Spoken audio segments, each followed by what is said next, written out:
Good morning. Do you ever act like a jerk? I'll talk about that in just a second.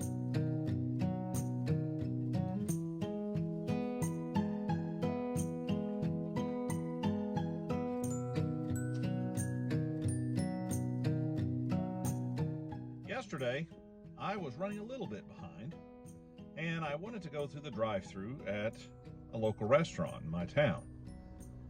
My Bluetooth in my car had not worked for the first time. I could not get it to connect to my phone, so I wasn't going to be able to listen to an audiobook, and I was irritated with that, and I kept trying to fix it.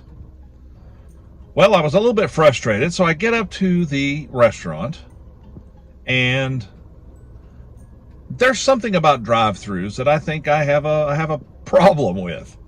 People who sit there and have no idea what they want, or people who won't pull up because they're messing with their phone, or people making like really silly decisions when they're in the drive-thru, or people that like want to talk and, take a lot of time, and rather than just say hello, thank you, and move on because people are trying to go to work. And I'm like, come on guys, let's be considerate. But that's my problem. It's not theirs. If they want to talk, they should be able to. If they want to do what they need to do, they should be able to. But in any case, I pull up, and there's this car getting ready to turn into the drive-thru. It has two possible outlets to go, or two possible inlets to go into the drive-thru. And this car stops way back, and then there's a truck that was in the other one that had backed out and was getting ready to turn into the first one. So it was this big giant mess. And these two just sat there staring at each other. And I'm watching the clock tick, tick, and I'm like, one of you has got to go somewhere. And so, in my impatience, I whipped around to the side of the car, went between them, and got in line. Just left them both sitting. What a jerk move, right?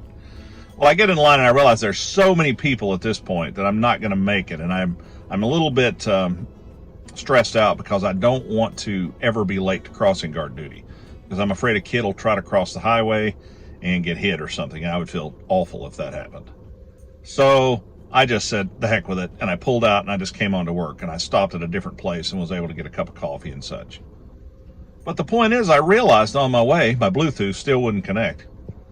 That I'm like, you know what? The folks in those vehicles that I just whipped around and got in line, drove around them, they probably thought, well, that guy's a jerk. And I can definitely see how they would feel that way. So the long and short of it, I was like, dude, what are you doing?